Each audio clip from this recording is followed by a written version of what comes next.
আসসালামু আলাইকুম। আপনারা সবাই জানেন যে আমরা অজ্ঞাত লাশ কোথাও মারা গেলে আমাদের নিজের দায়িত্বে সুলতান আহমেদ মেমোরিয়াল ফাউন্ডেশনের মাধ্যমে দাফন কাফনের ব্যবস্থা করে থাকি। আল্লাহর কি রহমত, আল্লাহর পক্ষ থেকে ফতুল্লা থানার উসিলায় চলে এসেছে আরেকটি লাশ। গতবারও এসেছিল একটা, এটা হচ্ছে একটা বৃদ্ধা মা, ওনার বয়স 80 বছর। তো নিয়ে এসেছে আমার একটা ভাই।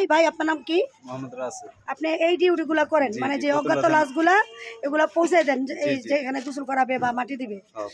কত বছর ধরে কাজ করেন? 13 বছর ধরে কাজ করি। ফতুল্লা থানা আছেন আপনি। তো আপনার জন্য দোয়া রইল, এই ভালো কাজ করেন, সেবামূলক কাজ। আলহামদুলিল্লাহ, জি। তো আমাদের জন্য দোয়া করবেন, আমরা যেন যতদিন বাঁচি এই ভালো কাজগুলো করতে পারি।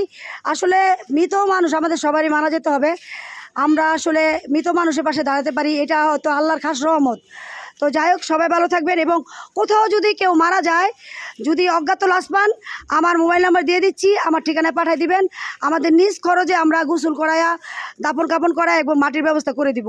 সবাই ভালো থাকবেন, সবাইকে ভালো রাখবেন। আল্লাহ হাফেজ, ফি আমানিল্লাহ।